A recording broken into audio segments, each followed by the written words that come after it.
Next, we're going to talk about piecewise defined functions. The notation, I think, is what gets students a little bit, is the notation and then knowing what the functions look like, where to start and where to stop on it. When you look at the paper for this, it's done in colors. So these colors match up real nice on the PDF. When they show up on my handwriting tablet here that I've got, everything is grayscale. So it doesn't show up here. But again, when you print it out, you'll see that these are nice and color-coded for you. So let's go ahead and we'll define a piecewise function and what it is and what's going on here. So a piecewise function is a function that has multiple little functions in there, and they've kind of been stitched together to make a bigger function. Kind of like a Frankenstein type deal, where if you're familiar with Frankenstein's monster, we're getting around Halloween, so we can talk about that. It's a great little segue here. But Frankenstein's monster, Dr. Frankenstein is not the monster. It's the guy that stitched together the monster, created it. But what it is it is some kind of amalgamation of these different pieces of body parts that were put together. Well, the same thing, we can think about the same thing for functions. In kind of a weird way. What we've got is we have a function f here. So my example is we have a function f, and it's pieced together with three different functions that we're used to seeing. Function number 1, just the linear function x plus 1. Function number 2 is the function x squared. And function number 3 is the function just negative x. Okay, so we have these nice functions that we're used to seeing. But now what we're doing is we're defining them over just certain portions of their graph. Okay, so what we're saying is that on our total graph, whenever the x values are less than or equal to -2, we're going to see this graph. So in other words, and I've got this below, and we'll talk about it in just a second, but in other words, it looks like this.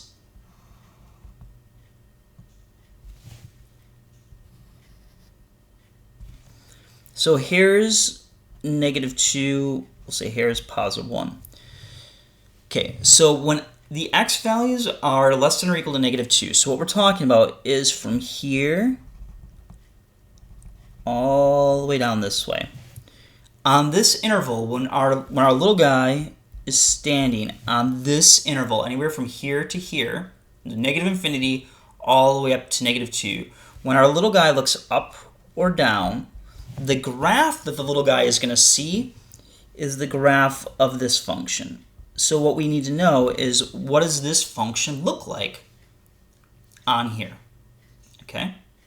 Then the little guy will walk between here and here from -2 to 1, not including those values. So I'll just put like little open circles. So on this interval, when my little guy is walking, looks up or down, he's going to see the x squared graph. Okay, he's going to see this guy right here,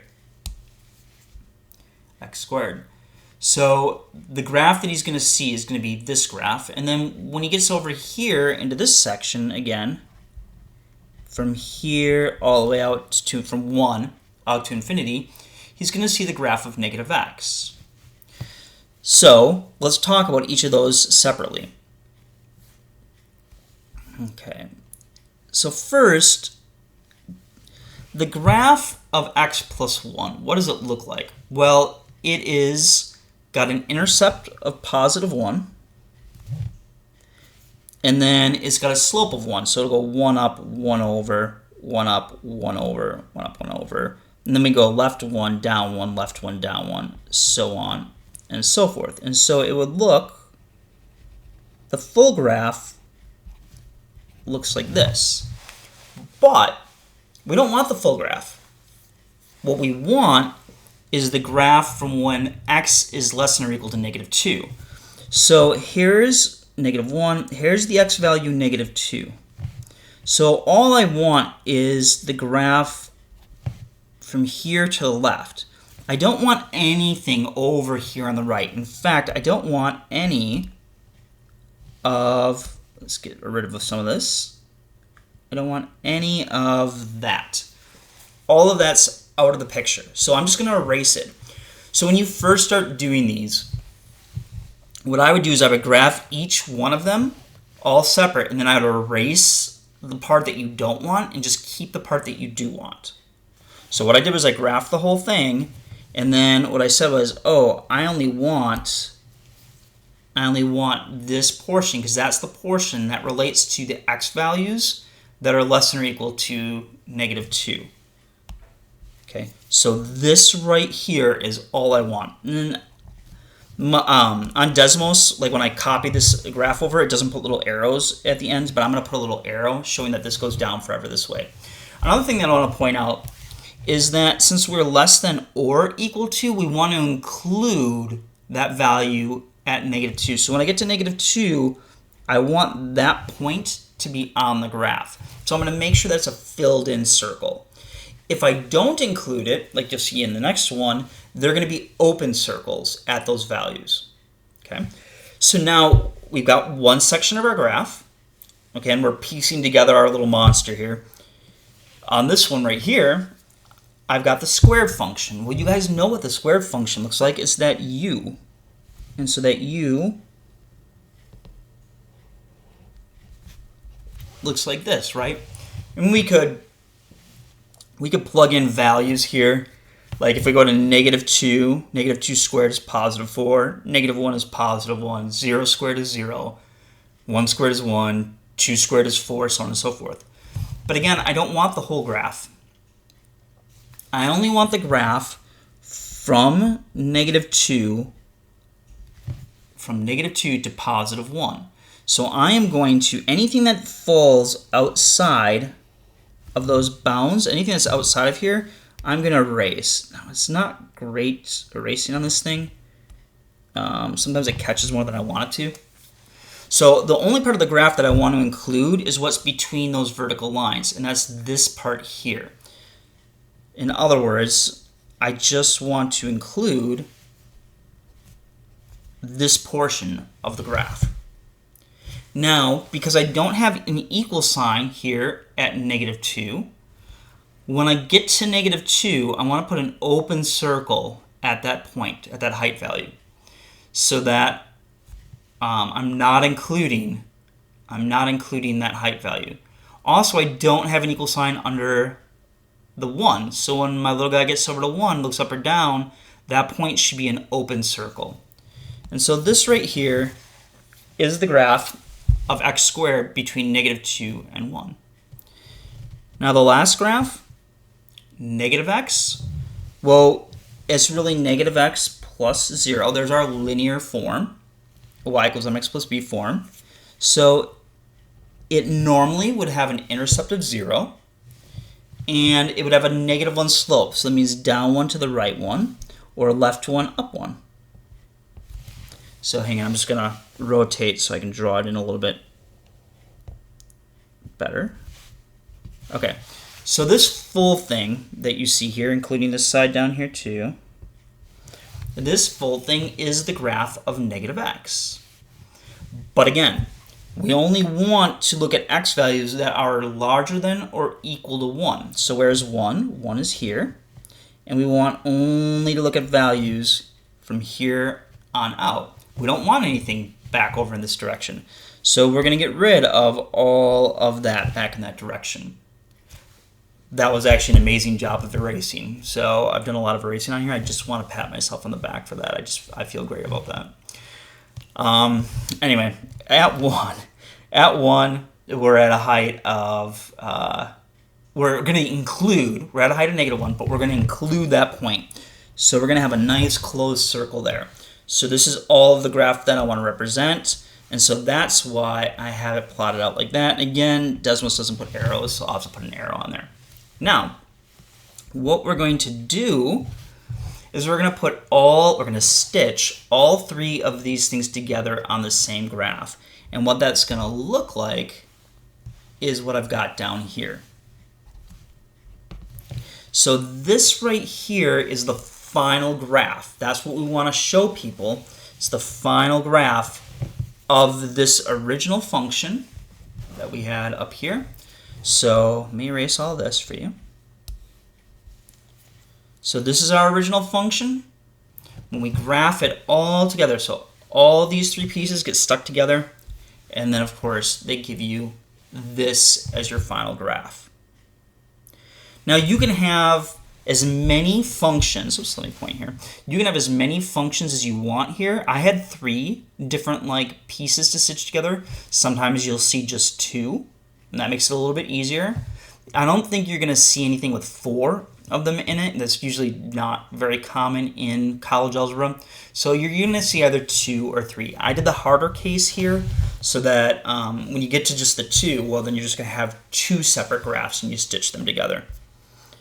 Okay, so what we're gonna do now is we're just gonna go ahead and we're gonna graph this out. So what I think it would be valuable for you to do is to just pause the video at this point and go ahead and graph out, see if you can graph this before you watch the end of it. You're going to get so much more out of this video if you pause at this point now and then come back and see if your graph matches mine than if you just go ahead and continue or fast forward and do it without actually graphing out. You won't get very much that way. But, okay, I'm going to assume that you paused, and now I'm going to go ahead and I'm going to work this for you. So, again, hopefully you pause and try this yourself.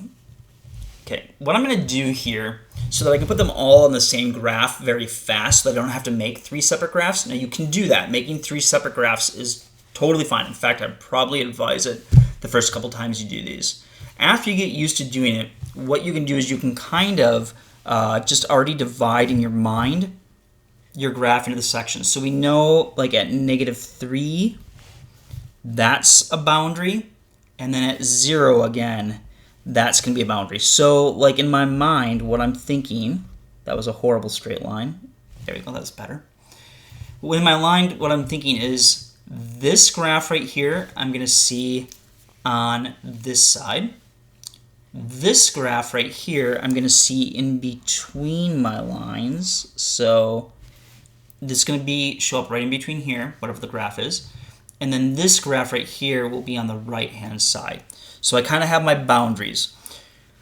Okay, so we want the boundaries over here. Now, there's 2 ways to do this. You could, well, there's more than 2 ways, but my 2 ways. You could just go ahead and you could graph this whole thing, -x plus 2.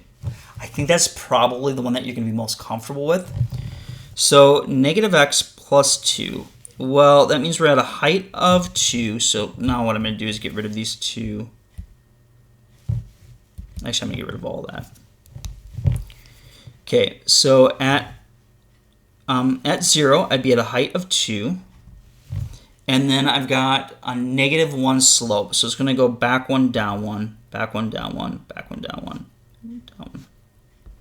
Okay, so on and so forth. Now, and it's going to continue on in a straight line this way, right? So, so let's just go ahead and graph that in. But I only want from -3 over. So I'm going to get rid of all of this. And then, so this is the part of the graph I've got.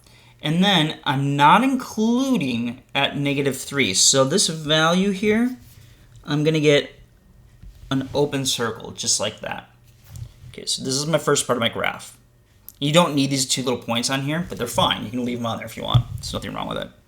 Another way to look at it is to do this. You could take the value for -3, this kind of boundary value. You could take the value for -3 and you could plug it in here.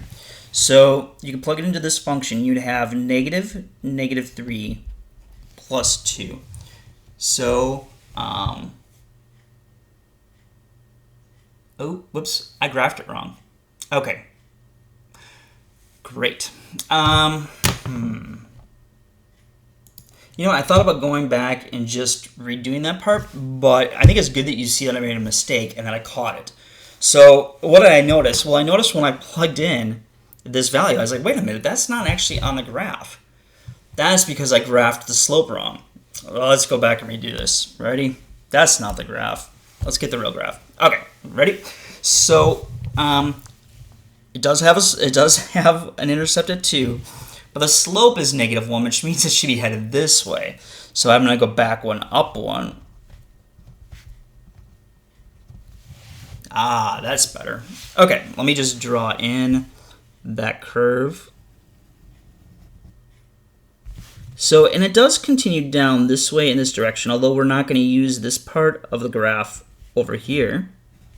So I'm going to go ahead and I'm going to erase that part as well. Remember that we're only using from -3 to the left. So at -3, I'm only using the part of the graph that is concerned with this part of the number line. Okay, and that's what this tells me right here. So what I'm going to do is I'm going to delete all of that. Okay, so that's gone. And then, like I was saying, at -3, because I'm not including it, this should be an open circle. Okay, there, now watch, this is going to be better. So now, when I take -3 and I plug it in, it'll be -3 plus 2. That's going to be 3 plus 2, or 5. So that means when we're at -3, we should be at a height of 5. Okay, and sure enough, we are. So another way to do this, instead of graphing the whole thing, is you can go right to the boundary, plot that, and then I know the slope, and so I can draw the rest of that in. So kind of two different ways of thinking about it. I think probably right away you're best off just going ahead and graphing that full thing out. Okay, what about the next one? And the next one is the negative of the absolute value. You might not be as comfortable with that for what it looks like. Now we know the absolute value is a V-looking type graph, but this negative is going to flip it. It's going to be upside down. So we're going to have an upside down V down here. And what is it going to look like? Well, I think you might, for some of these, you might want to make like a table of values. Like I could have, like for the first one, I could have made a table of values like -3, -4, -5, and plug them in. I'm going to actually do that here so you can see what it looks like to do a table of values in case you get stuck. So what I'm going to do is I'm going to do some x values and some y values for this function. Now my x values have got to be between -3 and 0. So I'll go -3, -2, -1, 0. I'm not going to include anything outside of that.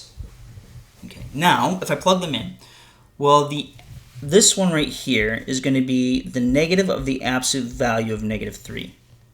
Okay, so we'll do the absolute value part first, and that's going to be +3. So we're going to have a negative of a +3. So that'll be just -3.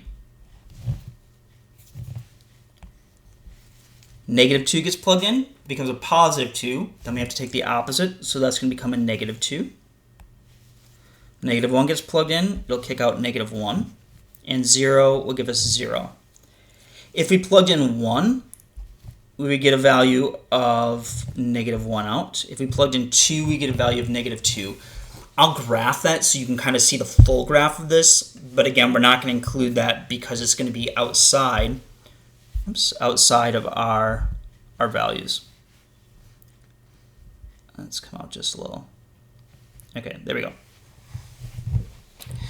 So let's plot these. That's going to be -3 down -3. Now here, I'm going to put a closed circle because I'm including the value. So when I get to -3, I'm going to include that value for this function, whereas I didn't include it on the other function. And -2 will give me -2 out, -1, and 0. Now at 0, I'm not including it, so I'm going to actually just put in an open circle there. Okay.